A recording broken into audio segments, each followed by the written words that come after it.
Video हमारे देश के उन तमाम युवाओं के लिए है जो आज की तारीख में मोबाइल फोन यूज करते हैं, सोशल मीडिया का यूज करते हैं और उसे मजाक में लेते हैं। मैं इस वीडियो को बनाने का पूरा मकसद यही है कि आज के युवा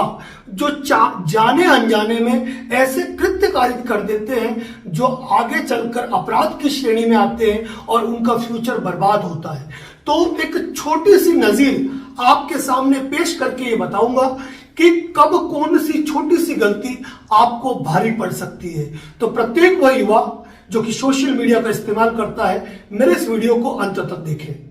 कल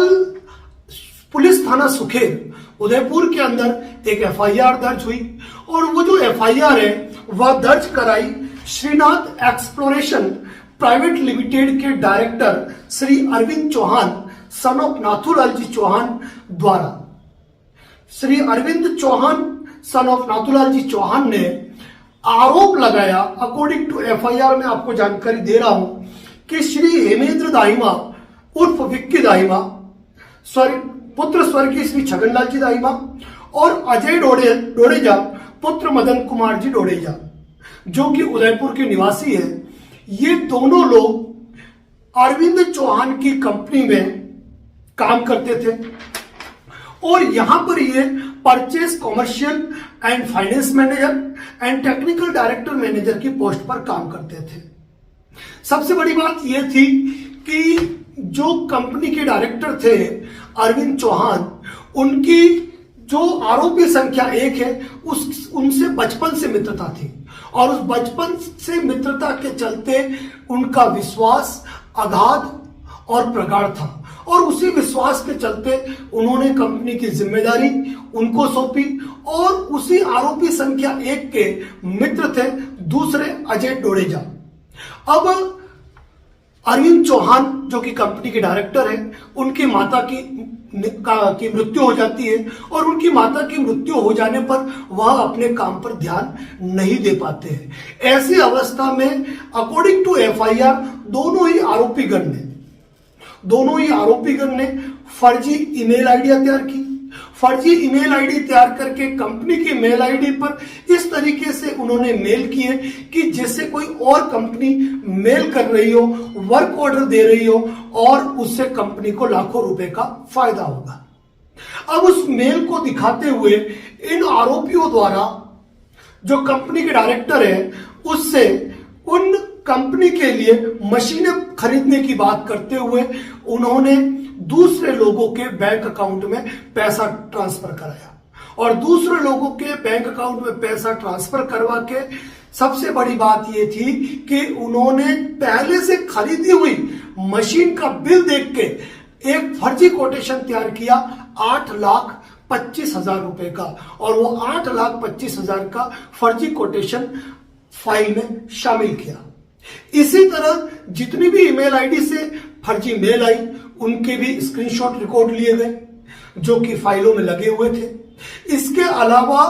कंपनी का जो डायरेक्टर है उसके छद्म हस्ताक्षर इन लोगों द्वारा किए गए और इस तरह के कारनामे कारित करने के बाद जो सबसे बड़ा कारनामा कारित किया वो ये है कि भारत सरकार के अंदर आने वाली हवाई सेवा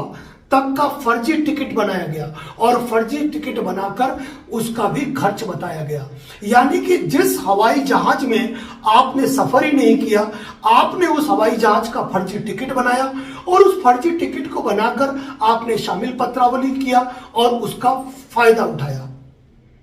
तो इस तरह के जो षड्यंत्र है, इस तरह का षड्यंत्र रच के जो धोखाधड़ी की गई और विभिन्न दूसरे लोगों के बैंक खातों में पैसा ट्रांसफर करके उसका जो लाभ उठाया गया, जब इसकी जानकारी परिवादी को मिली, पीड़ित को मिली, तो पीड़ित अरविंद चौहान ने Srinath exploration private limited company की ओर से पुलिस थाना सुखेर के अंदर भारतीय दंड संहिता की धारा, मैं आपको धाराओं का जिक्र करूंगा, 406, 411, 415, 416, 417, 419, 420, 463, 464, 465, 467, 468, 471, 120 बी। और सबसे बड़ी बात थी, ये जो अपराध हुआ ये हुआ संचार संसाधनों से, जिस कारण सूचना एवं प्रौद्योगिकी अधिनियम यानी कि आईटी एक्ट की धारा 72, 74, 66 ग तो इन मामलों के अंदर इस प्रकार की रिपोर्ट दी गई कि इन मामलों में एफआईआर दर्ज की जाए। पुलिस थाना सुखेर द्वारा दस्तावेजी साक्ष्य को देखते हुए कुछ धाराओं के अंतर्गत एफआईआर दर्ज कर ली और अनुसंधान के आधार पर आगामी धाराएं भी इसमें ऐड होगी। अब बात ये आ जाती है कि आज का जो युवा है वह यह सोच नहीं पाता है कि वह जो मेल आईडी बनाएगा, चाहे वह अपने कंप्यूटर से बनाएगा, चाहे वह अपने मोबाइल से बनाएगा, उसको एक्सेस किया जा सकता है, उसके अंदरूनी बात तक पहुंचा जा सकता है। जो फर्जी बिल बने हैं उन फर्जी बिलों की वैधता सीधी सी जो मेन कंपनी है उनके अधिकारी को तहरीर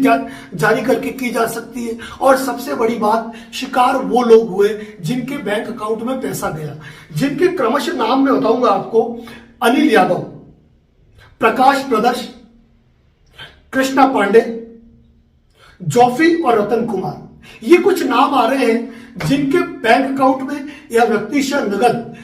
इस छद्म तरीके से षड्यंत्र और जाल रचते हुए पैसा उनके बैंक अकाउंट में ट्रांसफर किया गया या फिर नगद दिया गया। तो साथियों, मेरा इस वीडियो के माध्यम से प्रत्येक युवा से यह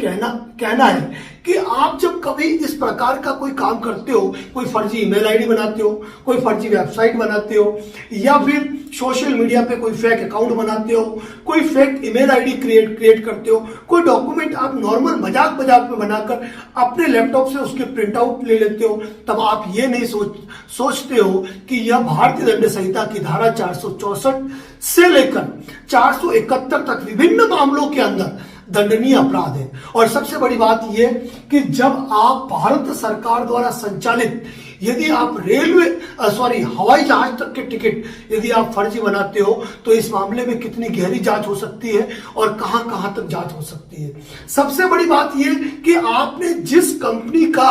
फर्जी L&A इंजीनियर नागपुर, जिसका कि आपने फर्जी बिल बनाया, फर्जी कोटेशन बनाया, यदि उनको ये जानकारी होती है तो इस एफआईआर के बेस पर वो अपने क्षेत्र के अंदर, क्योंकि उनकी कंपनी के नाम से फर्जी डॉक्यूमेंट जारी हुए हैं, तो इस एफआईआर के बेस पे और उस फर्जी डॉक्यूमेंट के बेस पे वो अपने एरिया तक में इस मामले के अंदर खुद एक एफआईआर दर्ज करा सकते हैं आरोपीगण के विरुद्ध, और साथ ही मानहानि के अंतर्गत दावा करके करोड़ों रुपए का क्लेम वह आरोपीगण से हासिल तक कर सकते हैं, उनको उनके कृत्य की सजा दिला सकते हैं। मैं उदयपुर के ही नहीं, हिंदुस्तान के तमाम लोगों से ये गुजारिश करूंगा कि सोशल मीडिया का इस्तेमाल करें ध्यान से, फोन का इस्तेमाल करें ध्यान से। मजाक में फर्जी ईमेल आईडी बनाना, उसको असल की तरह यूज करना, कोई फर्जी डॉक्यूमेंट एग्जीक्यूट करके उस डॉक्यूमेंट की प्रिंट आउट निकालना वास्तव में आपको भारी पड़ सकता है और आपको जेल की सलाखों के पीछे डाल सकता है और आपका जीवन बर्बाद हो सकता है। इस मामले में अनुसंधान किन आधारों पर होगा, पुलिस विभाग को किस किस को तहरीर जारी करनी पड़ेगी, किस किस ईमेल आईडी को ट्रैक करना पड़ेगा, आईपी एड्रेस से किस तरीके से आगे इस मामले को ट्रैक किया जा सकेगा, कौन कौन से बैंक से तहरीर जारी की जाकर उनसे रिकॉर्ड लिया जाएगा, और जिन आरोपियों के खाते में यह पैसा गया है वह भी किस तरीके से इस अपराध के सहभागी है। उस मामले में हम अपनी डिटेल जानकारी इसी YouTube चैनल के माध्यम से कुछ दिनों के अंदर पोस्ट करेंगे। लेकिन मैं कहना चाहूंगा उन तमाम साथियों से कि इस तरीके का कोई फर्जीवाड़ा आप न करें। यदि कोई ऐसा मामला आपके संज्ञान में आता भी है तो उसे आप तुरंत ही निपटा लें, क्योंकि ऐसे मामलों में आप सोचते हैं कि मैं एंटीसिपेटरी बेल ले लूंगा। ऐसे मामलों में जहां आपने इस तरह के डॉक्यूमेंट एग्जीक्यूट किए हैं आपको एंटीसिपेटरी बेल प्रोवाइड नहीं होगी। आप सोचते हैं मैं हाईकोर्ट चला जाऊं और 482 के अंदर राहत ले लूंगा। आप कुछ समय तक केस को पेंडिंग रख सकते हैं, लेकिन उससे आपको कोई राहत नहीं मिल रही है। ऐसे मामलों में यही है कि जब आपको लगता है कि आपसे कोई गलती हो चुकी है तो आपस में बैठकर आपको समझौता करना चाहिए, उसका विकल्प निकलना चाहिए। क्योंकि जब मामले में अनुसंधान जारी हो जाता है, मामले में जब दस्तावेजी साक्ष्य से आरोप प्रमाणित हो जाता है, ऐसी अवस्था में पैसा देकर भी जो आरोप है, अपराध खत्म नहीं होता है। तो ऐसे मामलों में मैं तमाम उन लोगों से कहूंगा कि यदि आपसे भी कभी इस तरह का कोई अपराध कारित हुआ है तो सावधान रहें, क्योंकि कब कौन सी एफआईआर आपके विरुद्ध दर्ज हो जाए भरोसा नहीं। फिलहाल पुलिस थाना सुखेर के अंदर यह एफआईआर दर्ज हुई है, जिस मामले में अनुसंधान अधिकारी अपने अनुसंधान करेंगे और अनुसंधान इसमें गहरा अनुसंधान होगा, क्योंकि ये मामला दस्तावेजी साक्ष्य से जुड़ा है, मामला जुड़ा है रेलवे के फर्जी टिकट से, मामला जुड़ा है फर्जी कोटेशन से, मामला जुड़ा है दूसरे लोगों के अकाउंट में पैसा ट्रांसफर करके उनसे लाभ लेने का, मामला जुड़ा है एक ऐसी फर्म से वो माल खरीदने का जो फर्म वो माल विक्रय ही नहीं करती है। मामला बना हुआ है फर्जी मेल बनाकर खुद को कोई और दर्शाते हुए कंपनी को मेल करना और छद्म रूप दिखाते हुए एक अपराध कारित करना गंभीर अपराध है। खैर अनुसंधान पुलिस पर है, लेकिन इस मामले में अनुसंधान किस तरीके से होना चाहिए, कौन कौन सी मुख्य बातें हैं, उसको लेकर हम जल्द हाजिर होंगे अपने YouTube चैनल पर। और इसी प्रकार के अपडेट हम हमारे YouTube चैनल पर जनहित में जारी करते हैं। चैनल पर नए हैं तो सब्सक्राइब जरूर करें। धन्यवाद। जय हिंद, जय भारत, जय मेवाड़।